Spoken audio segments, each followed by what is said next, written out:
정확히 말하자면 결혼과 출산을 안 하는 게 아니고 못하는 거죠. 못하는 상황이 지속되니 자연스럽게 현실적으로 안 하게 되는 거고, 젠더 갈등이니 뭐니 자꾸 정치적으로 몰아가는데 돈 때문입니다. 돈. 집값이 비싸니 결혼이 부담스러워지고, 월세로 살려고 해도 물가 상승률에 못 미치는 월급 빼고는 음식, 재료, 서비스비 등 다 올랐으니까 저축도 안 되죠. 나를 제외하고 누군가를 책임지기 부담스러워지는 상황인 겁니다. 블랙캣. 안녕하세요. 블랙캣입니다.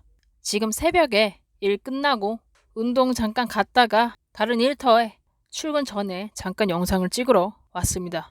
오늘 다룰 주제는 청년들이 왜 결혼을 안 할까? 애를 안 낳을까에 대한 것입니다. 지금 우리나라의 출산율, 결혼율 둘 다 바닥을 찍고 있죠. 30대 초중반 청년 세대 미혼율이 20년 전보다 3배가량 늘어났고, 만 19세, 34세 청년 인구 5명 중 4명가량은 미혼 상태인 것으로 나타났습니다. 그렇다면 왜 청년들은 애를 안 낳고 결혼을 안 할까요?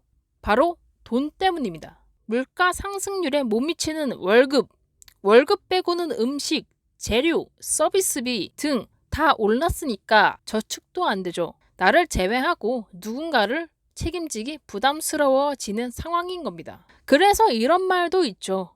돈이 있는 만큼 애를 낳는다고. 돈이 없을수록 애들의 수가 적어진다는 말이 있을 정도입니다. 실제로 우리나라는 자녀 양육에 3억 원 넘게 듭니다.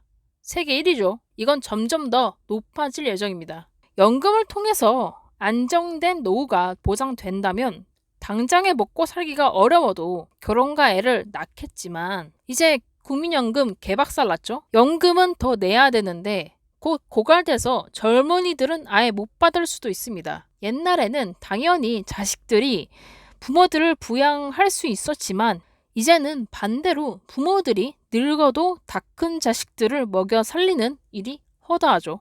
이미 우리나라의 경제 성장은 거진 고점인 상태고 일본처럼 하향세로 가고 있기 때문에 저출생과 저결혼율은 자연스럽게 변화하는 문화적 현상이라고 생각됩니다. 더군다나 아마 이번 추석에도 다들 느끼셨을 텐데 기후위기가 정말로 우리 곁으로 다가왔습니다.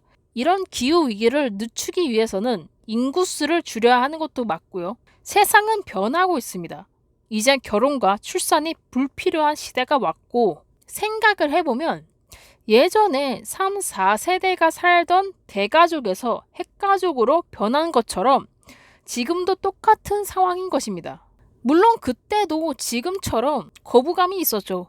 교과서에서 대가족에서 핵가족으로 변화해서 발생하는 부작용들을 배우기도 했습니다.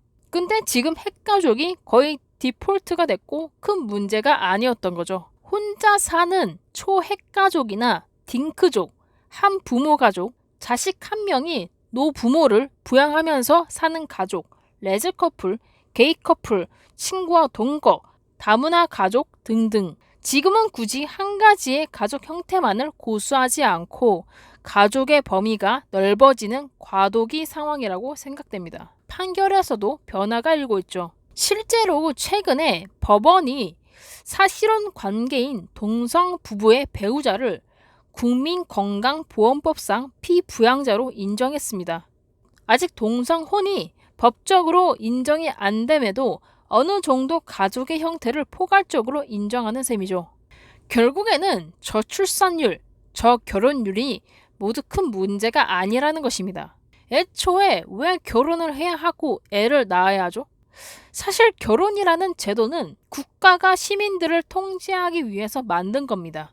국가가 남녀 간의 결합으로 결혼의 모습을 제한하고, 이를 기반으로 한 정상 가족 이데올로기를 유지, 공고화시킴으로써 규정하려고 하는 거죠. 출산 역시 옛 정부에서부터 출산율을 조정하고 규제하려는 시도를 많이 보였습니다.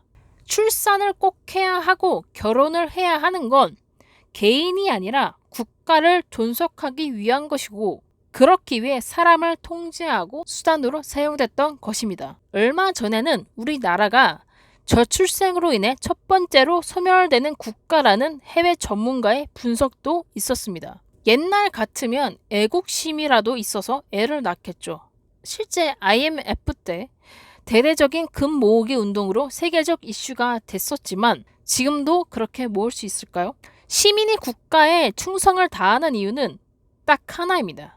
국가가 시민을 지켜주길 원해서죠. 개개인으로는 한계가 있는 부분이 있기 때문에 국가에 힘을 주고 국가가 존재하는 것입니다. 그러나 요즘에 어떻습니까?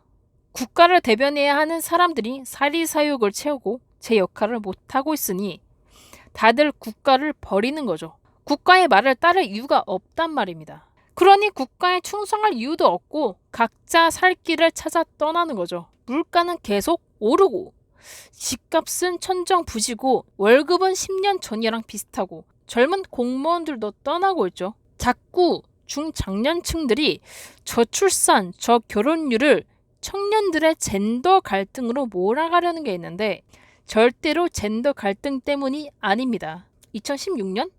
이 정도만 해도 서로 김치녀, 한남, 머리끄댕이 잡고 싸워도 연애할 사람, 연애, 결혼 다 했습니다. 그러나 근본적인 문제는 젠더 갈등이 아니기 때문에 점점 악화만 됐죠. 오히려 예전에는 연애를 해도 결혼은 안 한다 주의였지만 이제는 연애조차 안 하려는 사람들이 많아졌습니다. 유튜브, 넷플릭스만 있어도 가성비 있게 집에서 잘 놀 수 있습니다. 그래서 이러한 돈 문제가 중장년층 때문에 집값이 올라가서 그러냐? 아니면 여자들의 사회적 지위와 수입이 남자들과 동등해져서 그러냐? 이건 너무나 1차원적이고 생각을 해봅시다. 왜 여자들이 일터로 나오게 됐을까요? 학력이 높아져서? 세계적 성평등 문화 때문에? 아닙니다. IMF 때 우리나라 개박살이 났죠. 아버지들 회사 잘리고 파산하고 굶어 죽기 직전이니까 자식들 안 굶기라고 어머니들이 나가서 일을 하기 시작한 겁니다. 이전처럼 돌아가려고 해도 점차 물가가 상승하고 집값이 올라가고 하니까 자연스럽게 맞벌이 문화로 바뀐 겁니다. 지금은 맞벌이 안 하면 남자 쪽에서 먼저 부담스러워하죠. 자, 그렇다면 집값 올리고 있는 중장년층 때문일까요? 2022년 주택 소유 통계를 보면 연도별로 봐도 30세 미만 주택 보유자가 제일 적고 40대 주택 소유자는 계속 줄어들고 있습니다. 결혼 정년기죠. 2017년 180만 명이었는데 2022년에 154만 명으로 25만 명 줄어들었습니다. 반면 40대부터 80대 이상까지 싹 다 주택 보유자가 증가했죠. 그러나 이 사람들이 어떻게 주택을 보유할 수 있었을까요? 물론 그때 예적금 금리가 10% 정도였고 10을 상대적으로 장만하긴 쉬웠지만 그 덕에 지금의 청년들이 그 집에서 자라날 수 있었던 것입니다. 우리 청년들이 자라날 동안 집값이 너무 껑충 뛰니 이런 똘똘한 집 한 채를 가지고 있어야 살 수 있는 상황이 된 겁니다. 그리고 자신이 가지고 있는 게 집이니 그걸로 재테크를 하는 거고 리니지처럼 그들만의 리그가 만들어지는 거죠.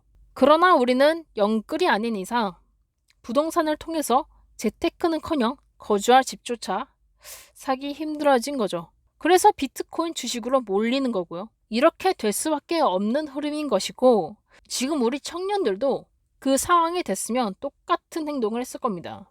중장년층, 다른 성별을 탓해서 바뀌는 건 아무것도 없는 거죠. 아예 논점이 잘못된 겁니다. 탓할 거면 이런 현상조차 해결할 생각 없는 정부나 국가 아니면 그런 정치인들을 뽑은 우리를 탓하는 수밖에요. 자꾸 청년들한테 왜 결혼 안 하니, 애를 왜 안 낳니와 같은 얘기를 안 해줬으면 좋겠습니다. 그건 문제거리가 아니니까요. 저도 저희 부모님을 모시면서 부모님께서 평생을 걸쳐 마련한 집을 물려받고 살 겁니다. 연애는 종종 할 수는 있겠지만 뭐 딱히 재미도 없고 일하는 게 제일 재밌더라고요. 결혼이나 애 생각도 없고요. 이제는 수명이 늘어나고 일하는 정년도 덩달아 늘어나고 젊은 친구들은 줄어들 것이고 그것에 맞춰 어떻게 잘 살 것인지에 초점을 맞춰야 하지 이미 시대 지난 얘기들을 해봤자 바뀔 건 없지 않나 싶습니다. 마치 핵가족 시대의 대가족으로 돌아가야 한다는 것처럼 말입니다. 애꿎은 청년들만 스트레스 받아 하고 말단 공무원들만 괴롭히는 거죠. 특히 지금도 무기력증에 걸린 20대들이 굉장히 많은데 아마 지금의 10대들은 더 심해질 수도 있을 거라고 생각이 듭니다. 일본의 경우처럼 이제 내리막길일 가능성이 무척 커졌고 기후 위기로 인해서 식량 부족과 아마 재난, 이런 폭염 일수나 기간이 많이 길어지지 않을까. 생활 양식이나 질이 굉장히 떨어지겠죠. 뭐 10대나 40대나 60대나 다 힘든 건 매한가지인 것 같습니다. 개인적으로는 지금의 국가가, 정부가 제대로 된 역할을 조금이라도 해줬으면 좋겠습니다. 뭐 이런 말을 한다고. 그럼 지금까지 블랙캣이었습니다.